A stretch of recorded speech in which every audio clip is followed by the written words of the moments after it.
My daughter stopped answering her phone 3 weeks ago. 21 days of silence. 21 days of wondering. 21 days of that terrible feeling in my gut that something was very wrong. I am Margaret Chin. I am 62 years old. I spent 30 years teaching self-defense to women at my small studio downtown. I have seen fear in the eyes of hundreds of women over the years. I have taught them how to fight back. I have taught them how to protect themselves. But I never imagined I would need those skills to save my own daughter. It started with the missed calls. One day Emma did not call me back. No big deal. She was busy. She had a daughter to raise. A husband to take care of. A house to manage. Understood. But one day became 2 days. 2 days became a week. A week became 2 weeks. I called every morning. I called every evening. I sent texts. I left voicemails. I sent emails. Nothing. Complete radio silence from the daughter who used to call me 3 times a day just to chat. Something was wrong. I felt it in my bones. I felt it in my soul. That instinct that every mother has. That connection that never breaks no matter how old your children get. Robert, my husband, told me I was overreacting. He said Emma was probably just busy. He said she would call when she had time. He said I should give her space. But Robert did not feel what I felt. Robert did not have that ice-cold dread sitting in his stomach every waking moment. Robert did not wake up in the middle of the night covered in sweat from dreams he could not remember but knew were terrible. Something was wrong with my daughter. And I was going to find out what. It was a Tuesday morning when I finally decided I could not wait any longer. The sun was barely up when I grabbed my car keys and headed for the door. Robert was sitting at the kitchen table with his coffee and his newspaper. The same routine he had followed for 40 years. "Margaret, where are you going so early?" he asked without looking up. "I'm going to check on Emma," I said. "Something is not right, Robert. Can feel it." He put down his newspaper and looked at me. Really looked at me. And I think he saw something in my eyes that made him understand this was not negotiable. "Do you want me to come with you?" he asked. "Well." I shook my head. "Stay here in case she calls the house. Call me immediately if you hear anything." He nodded slowly. "Be careful, Margaret. And call me when you get there." "I will." I walked out the door and got into my old blue sedan. The car was 15 years old with rust spots on the fenders and an engine that complained every time I pushed it past 60 miles an hour. But it was reliable. It had never let me down. I was going to need it to not let me down today. The drive to Emma's house took 45 minutes on a good day. Today I made it in 30. I pushed that old car harder than I had ever pushed it before. The engine whined and the steering wheel vibrated, but I did not care. Every second felt like an hour. Every mile felt like 10. I tried calling Emma one more time as I drove. The phone rang and then went to voicemail. Her sweet voice filled the car through the speakers. "Hi, you have reached Emma. I cannot come to the phone right now, but leave a message and I will call you back. Have a wonderful day. Have a wonderful day." Those words hit me like a punch to the stomach. When was the last time my daughter had a wonderful day? When was the last time I heard real joy in her voice? I tried to remember and I could not. That scared me more than anything. Emma and her husband Victor lived in one of those fancy new developments on the west side of town. The kind with big houses and perfect lawns and homeowners associations that sent you letters if your grass was half an inch too long. Victor had picked the neighborhood. He said it was important to live in the right area. Important for his business. Important for their image. Emma had wanted something smaller and cozier, but Victor always got what Victor wanted. That should have been my first warning sign. I pulled onto their street and immediately knew something was wrong. The house looked different. Well, off in ways that made my skin crawl. The first thing I noticed was the mailbox. It was stuffed so full that letters and magazines were spilling out onto the ground. Nobody had collected the mail in weeks. Maybe longer. The front lawn that Victor obsessed over was overgrown. Weeds pushed through the flower beds. The perfectly trimmed hedges were shaggy and wild. Victor would never let that happen. Victor would rather die than have an imperfect lawn. So why was the lawn imperfect? Why was nobody maintaining it? Unless nobody was there to maintain it. My heart dropped to my stomach. I parked the car at the curb and got out. My legs felt unsteady as I walked up the front path. Every step brought me closer to something I was terrified to find. The front porch had dead leaves scattered across it. A cobweb stretched across one corner. The welcome mat that Emma had picked out with such care was crooked and dirty. I knocked on the door. The sound echoed through what felt like an empty house. No answer. I knocked again. Harder this time. Emma. Emma honey, it is Mom. Are you home? Silence. Complete absolute silence. I pressed my ear against the door. Nothing. No footsteps. No voices. No television or radio. Just nothing. I tried the doorbell. I heard it ring inside the house. I held my finger on the button for 10 seconds. 20 seconds. Full minute. Nobody came. My chest tightened. My breathing got faster. I was starting to panic, but I forced myself to stay calm. Panicking would not help Emma. Panicking would not help anyone. Think, Margaret. Think like you taught all those women to think. Assess the situation. Look for information. Make a plan. I walked around to the side of the house. Every window I passed had the curtains drawn tight. Not a single light was on inside. The house felt dead. That is the only word for it. The house felt like something had died inside it. I made my way to the backyard. The wooden gate was unlocked. It creaked loudly when I pushed it open. The sound cut through the silence like a scream. The backyard was in even worse shape than the front. The grass was knee-high in places. The patio furniture was scattered and covered in dirt. Emma's garden that she had worked so hard on was completely overgrown with weeds. And then I saw Sophie's things. My granddaughter's pink bicycle was lying on its side near the swing set. One of the training wheels was bent, like it had been dropped in a hurry and left there. Her favorite stuffed rabbit was on the ground beside it. The one she called Mr. Buttons. The one she carried everywhere. It was soaked from rain and covered in mud. Ruined. Sophie would never leave Mr. Buttons outside. She would never abandon him like that. She slept with that rabbit every single night. She cried if she could not find him. Something had happened here. Something bad. Something that made everyone leave in such a hurry that a little girl left her most precious possession behind. Called out. My voice cracked with fear. Emma. Victor. Sophie. Is anyone here? Nothing. Just the wind rustling through the overgrown grass. I was about to give up. About to go to a neighbor and ask if they knew anything. About to call the police and report my family missing. And then I heard it. A sound so faint I almost missed it. A weak thumping. Like someone hitting a wall with no strength left to hit harder. Froze. I held my breath and listened. There it was again. Lump, lump, lump. It was coming from the old storage shed at the back of the property. The shed was a rusty metal structure that had been there when Emma and Victor bought the house. They used it to store lawn equipment and holiday decorations and boxes of things they did not want to throw away but never used. I had not thought about that shed in years. There was no reason to think about it. It was just a shed. Just a boring, ordinary shed. But now there was something inside it. Something alive. Something trying to get out. I walked toward the shed. My heart was pounding so hard I could feel it in my throat. Every step felt like walking through quicksand. The thumping continued. Weaker now.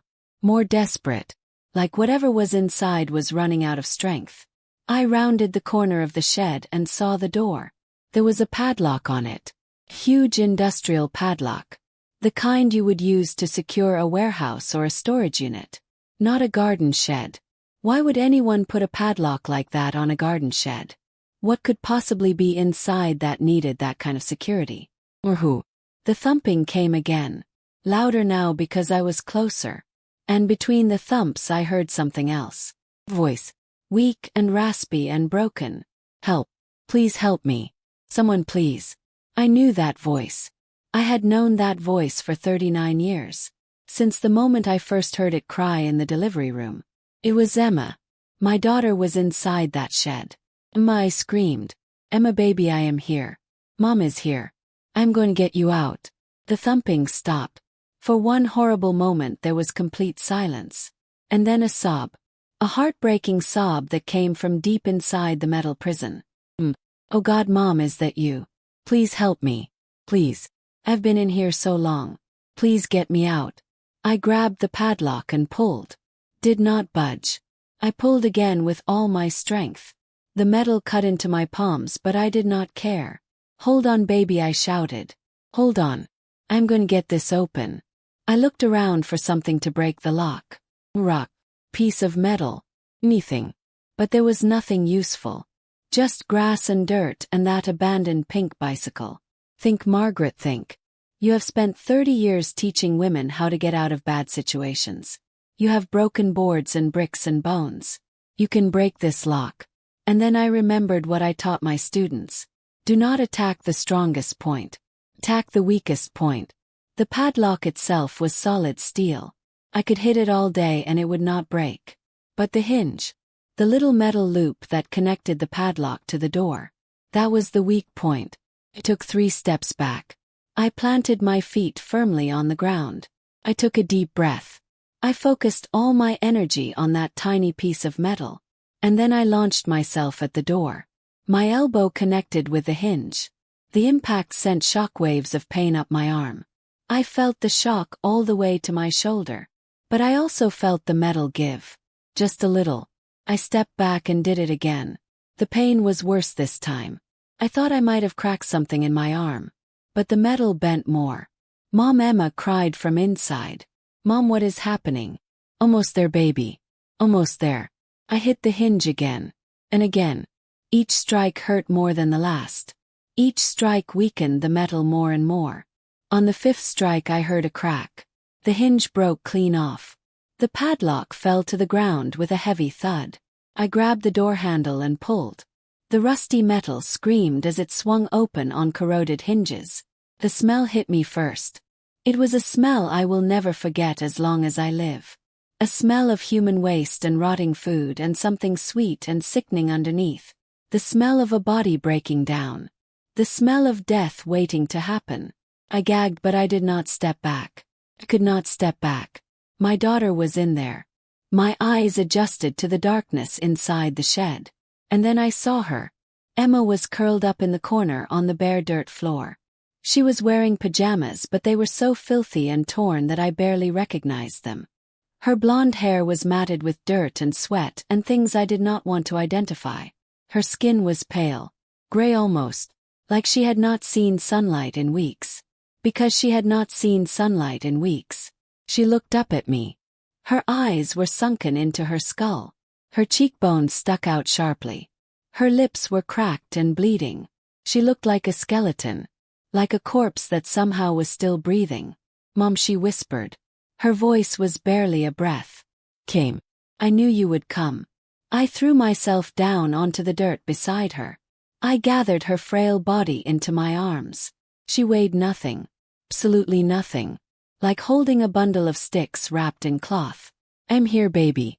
I'm here. Who did this to you? Who locked you in here? She tried to speak, but her throat was too dry. She pointed one shaking finger toward the house. One word escaped her cracked lips before her eyes rolled back and she went limp. Victor. And then she was unconscious. Dead weight in my arms. But not dead. Not yet. I lifted her. She was so light it was easy. I carried her across the yard and through the gate and to my car. I laid her down gently in the back seat. Hold on, Emma. Hold on, baby. I'm getting you to a hospital. I broke every speed limit between that house and the hospital. I ran every red light. I did not care about laws or rules or anything except getting my daughter help. I pulled up to the emergency entrance and laid on the horn. I jumped out and opened the back door and started screaming. Help. Someone help me. My daughter is dying. Please help. Nurses and doctors came running. They pulled Emma out of the car and onto a stretcher. They wheeled her through the doors and into the chaos of the emergency room.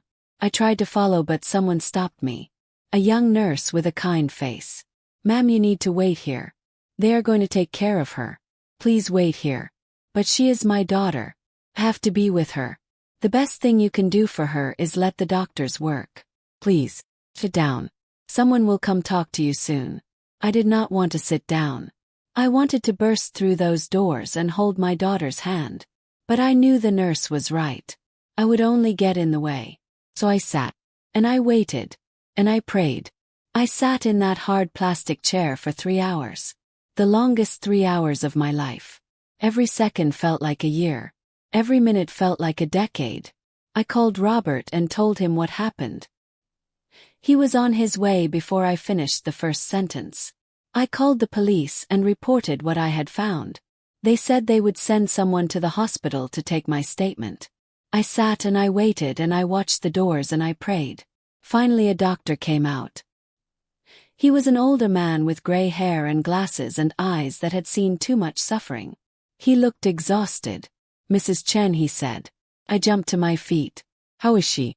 Is she going to be okay? Please tell me she is going to be okay." He took a deep breath. "Let's sit down." Those 3 words. Let's sit down. The 3 worst words you can hear from a doctor. It meant the news was bad. It meant he needed you sitting in case you collapsed. He sat beside me. "Your daughter is alive," he said. "She is stable now. We have her on 4 fluids and antibiotics. But I have to be honest with you, Mrs. Chen.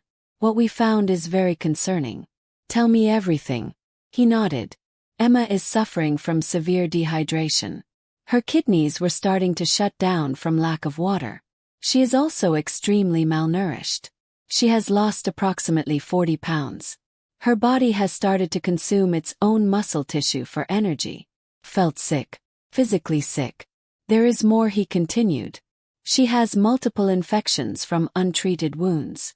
Cuts and scrapes that became infected because they were never cleaned or bandaged. She has pressure sores on her back and legs from lying on hard ground for extended periods. Her immune system is severely compromised." "How long?" I asked. My voice came out as a whisper. "How long was she in there?" Based on the level of her malnutrition and dehydration, I would estimate at least 2 to 3 weeks. Possibly longer. 3 weeks. My daughter had been locked in a shed for 3 weeks. Starving. Dehydrating. Dying slowly. And I had been sitting at home. Calling. Leaving voicemails. Waiting. I should have come sooner. Why did I not come sooner? "Mrs. Chen," the doctor said. "You found her in time. Another day. Maybe 2. And we would be having a very different conversation. You saved your daughter's life." I did not feel like a hero. Felt like a failure. A mother who let this happen. Who did not see the signs. Who trusted when she should have questioned. "Can I see her?" I asked. "She is awake now. She is asking for you." He led me through the doors and down a long hallway. Past rooms filled with beeping machines and quiet suffering. Past nurses and doctors moving quickly from crisis to crisis. We stopped at a room near the end of the hall. The doctor opened the door and stepped aside. Emma was lying in the bed. She looked tiny surrounded by all that white.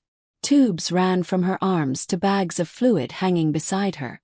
A monitor beeped steadily, tracking her heartbeat. She turned her head when I walked in. Her eyes found mine. And despite everything, she smiled. You really came." I rushed to her side and took her hand. "Course I came, baby. I will always come for you. Always." We held each other and cried. Both of us. Tears of relief and pain and love and anger. Tears that had been building for weeks. Maybe years. When the tears finally stopped, Emma looked at me with those hollow eyes. "I need to tell you everything," she said. "You need to know what happened. Only if you are ready, baby. Only if you feel strong enough. I have to tell someone. I have been alone with this for so long. I have to get it out." I pulled my chair closer and held her hand. "I am listening." She took a deep, shaky breath. And then she told me her story. "It did not start with the shed," she said. "Started years ago. Long before we got married. Long before Sophie was born. Victor was always controlling. I thought it was because he cared. He would get upset if I talked to other men. He would want to know where I was every minute of every day. He would check my phone and my email and my social media. I told myself it was love. I told myself he was just protective. I told myself I was lucky to have a man who cared so much. I was wrong. After we got married, it got worse. He started criticizing everything I did. The way I cooked, the way I cleaned, the way I dressed, the way I spoke. Nothing was ever good enough. And then the criticism turned into yelling. And the yelling turned into threats. And the threats turned into something worse. Emma paused. Her hand tightened around mine. The first time he hit me was after a dinner party, she said.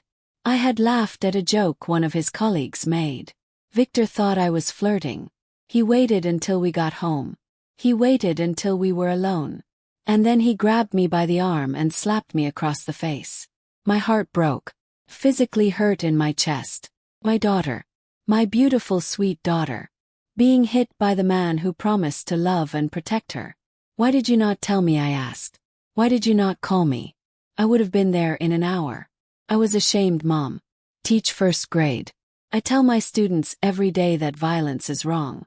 That they should tell an adult if someone hurts them. And there I was. Letting my husband hurt me. Keeping it a secret. Emma, that was not your fault. None of this was your fault. I know that now, she said. But back then I thought I could fix it. I thought if I was a better wife. If I did not make him angry. If I was quieter and more obedient. Then he would stop. But he did not stop. Well, he got worse. The hitting became regular. Weekly. Then daily. He was careful at first. He only hit me in places clothes would cover. But then he stopped caring. He hit me wherever he wanted. Black eyes. The split lips. The bruises on my arms. I lied about all of them. I walked into doors. Fell downstairs. I was clumsy. And everyone believed me. Nobody questioned it. Nobody looked closer. Believed you too, I said. I'm so sorry, baby. I should have seen what was happening. You could not have known. He was careful. He made sure everyone saw the perfect husband. The perfect father. The perfect family. But behind closed doors he was a monster. Emma closed her eyes. Tears slipped out and ran down her cheeks. The night he locked me in the shed, she said. He came home drunk. He had lost a big deal at work. Huge commission. He blamed me. He said I was bad luck. He said everything went wrong when he married me. He grabbed me by the hair and dragged me through the house. The back door. Crossed the yard. To the shed. He threw me inside. He told me I needed to learn my place. He told me I needed to think about what a terrible wife I was. Then he put that padlock on the door and walked away. I thought he would let me out in the morning, I said quietly. That is what I thought too, she said. I thought it was just to scare me. But morning came and the door stayed locked. He came once a day. Sometimes twice. He would open the door just a crack and throw in some food. Scraps from his meals. Sometimes nothing at all. And a bottle of water. One bottle. For the whole day. He would stand there and ask if I had learned my lesson. If I was ready to be a good wife. If I would promise to never embarrass him again. I would not say it. I would not give him that satisfaction. So I stayed locked in. Emma, what about Sophie? Where was Sophie? I do not know, she said. Victor told me he sent her to stay with the neighbor. Patricia. He told her I was having a breakdown and needed to be alone. I lost track of time in there. I did not know if it was day or night. I did not know if I had been there a week or a month. All I knew was hunger and thirst and the darkness. I thought I was going to die, Mom. I really thought I was going to die in that shed. And then I heard you. I heard you calling my name. And I knew. I knew you had come to save me. I leaned forward and hugged her as gently as I could. She was still so fragile. So broken. But alive. Alive because I had trusted my instincts. Alive because I had not given up. You're safe now, I said. Victor will never hurt you again. Promise. She pulled back and looked at me. Her eyes were filled with something I had not seen there in years. Oh, believe you, Mom, she said. For the first time in a long time, I believe things are going to be okay. At that moment, Robert arrived. He rushed into the room and stopped dead when he saw Emma in the bed. His face went white. Oh my God, he whispered. Emma, what happened to you? It is a long story, Dad, she said. Mom will tell you. I am tired. So tired. She closed her eyes and within seconds she was asleep. The exhaustion of the past weeks finally catching up with her. Robert and I sat beside her bed and I told him everything. Every horrible detail. His hands shook with rage as he listened. His jaw clenched tighter and tighter. "I'm going to kill him," he said when I finished. "I'm going to find that monster and I'm going to kill him with my bare hands." "No," I said firmly. "We are going to do this the right way. We are going to make sure he pays for what he did. Legally. Permanently. But first we need to find Sophie." I had almost forgotten. In the chaos of getting Emma to the hospital, I had not thought about my granddaughter. Where was she? Was she safe? What had Victor told her? "Patricia," I said. Emma said Victor left Sophie with a neighbor. "Patricia. Then that is where we start," Robert said. "You stay with Emma. I will go find Sophie." "Well," I shook my head. "I need to do this. I need to see with my own eyes that she is safe." Robert nodded. He understood. He had been married to me long enough to know when I needed to do something myself. "I will stay with Emma," he said. "Go find our granddaughter." I kissed Emma on the forehead and whispered that I would be back soon. Then I headed for the door. Patricia's house was just 2 doors down from Emma's. I had met her a few times over the years. A sweet older woman who lived alone and always seemed happy to help the neighbors. I knocked on her door. My heart was racing. What if Sophie was not there? What if Victor had taken her somewhere else? What if something had happened to her? The door opened. Patricia stood there looking surprised to see me. "Margaret," she said. "What are you doing here? Is everything okay?" "I need to know if you have Sophie," I said. "Is my granddaughter here?" Patricia's face relaxed into a smile. "Yes, she is here. She has been staying with me for almost a month now. Victor said Emma was not feeling well and needed some time alone. She is here. She is safe." The relief was so powerful I nearly collapsed right there on the porch. "Can I see her?" I asked. "Course. Come in." She led me inside. The house was cozy and warm with the smell of baking cookies in the air. And there sitting on the couch with a coloring book was Sophie. My beautiful granddaughter. 7 years old with her mother's blue eyes and her father's dark hair. She looked healthy, clean, federal. But there was something in her eyes. A sadness that did not belong on a child's face. She looked up when I walked in. For a moment she did not react. Then recognition dawned and her whole face changed. "Grandma," she screamed and launched herself off the couch. She slammed into me so hard I stumbled backward. Her little arms wrapped around my waist and she held on like she would never let go. "Grandma, where is Mommy?" she cried. "Daddy said Mommy went away. Daddy said Mommy did not love us anymore. Is it true, Grandma? Did Mommy leave us?" My heart shattered into a million pieces. "No, baby. Well, that is not true. Your Mommy loves you more than anything in the whole world. She never left you." Daddy lied. "Mommy is sick and she is in the hospital, but she is going to be okay." Sophie pulled back and looked at me with tears streaming down her face. "Can I see her? Can I see Mommy?" "Yes, baby. I'm going to take you to see her right now." I turned to Patricia. My voice was shaking with emotion. "Thank you," I said. "Thank you for taking care of her. Thank you for keeping her safe." Patricia looked confused and worried. "What is going on, Margaret? Where is Victor? What happened to Emma?" I took a deep breath. "Victor hurt Emma," I said. "He hurt her badly. The police are looking for him now. I cannot explain everything, but thank you. Thank you for being here for Sophie." Patricia put her hand over her heart. "Oh my God. Had no idea. He seemed like such a nice man. He seemed so worried about Emma." "Monsters often seem nice," I said.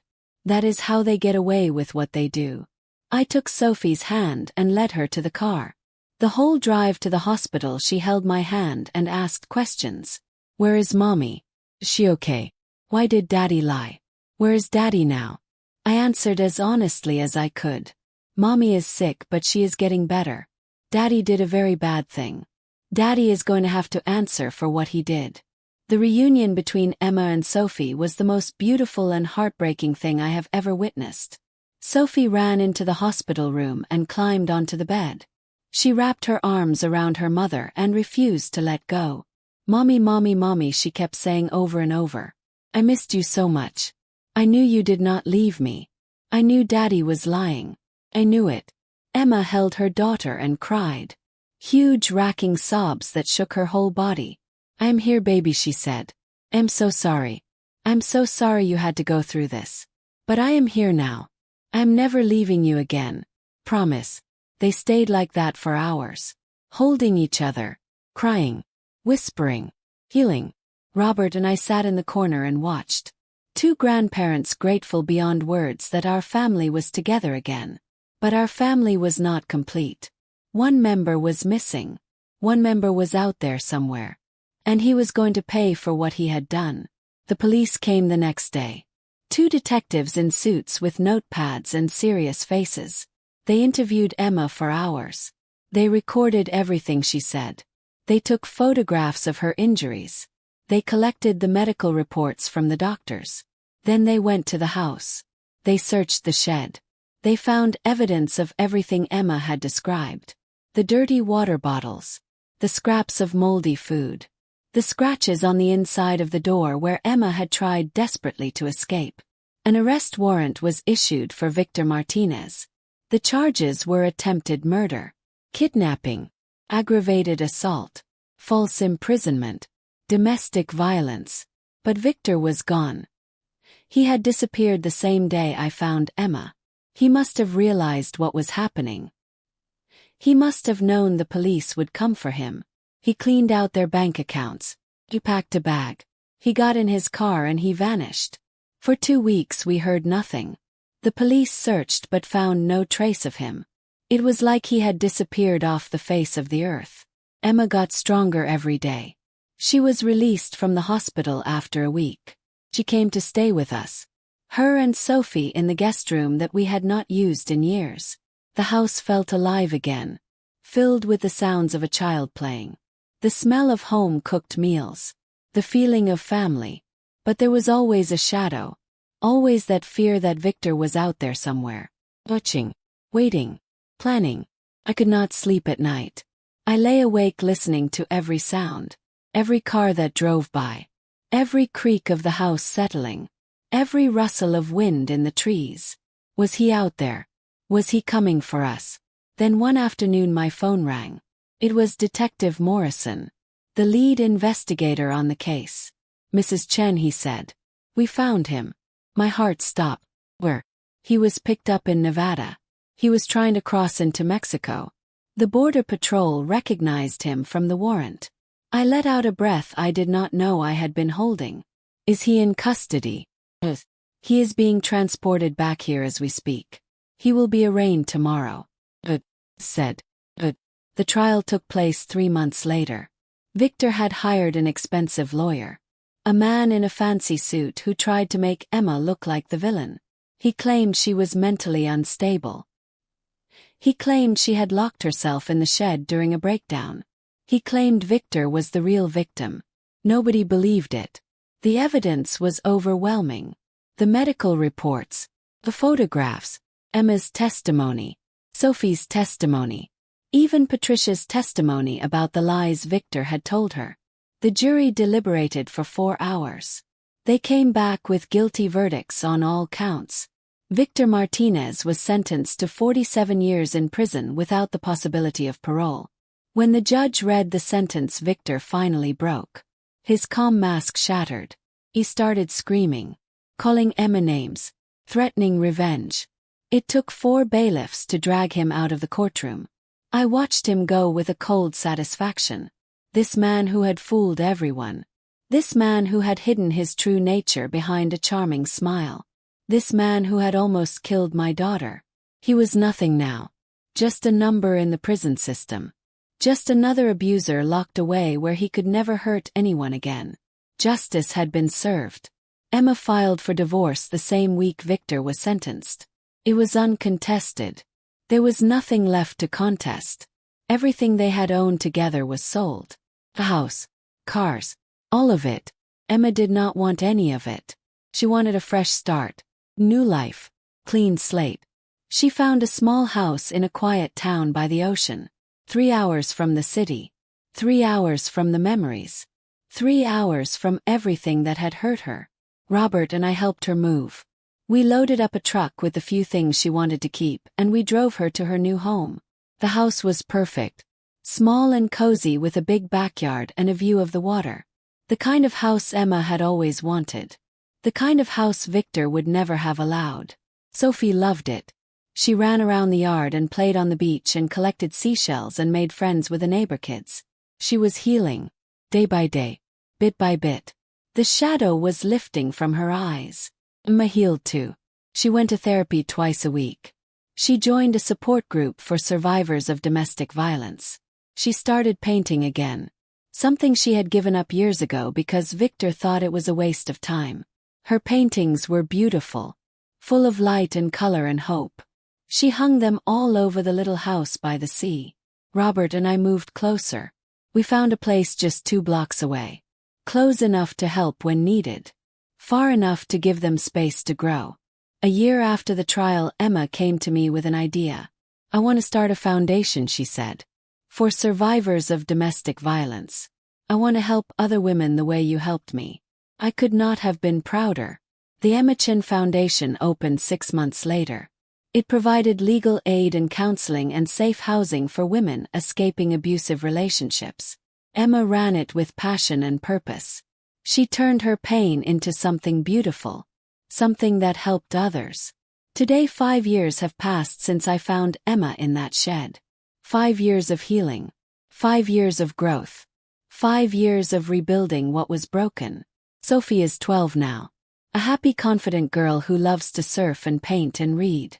She is in therapy still, but the nightmares are rare now. She understands what happened to her family. She understands that it was not her fault. She understands that she is loved.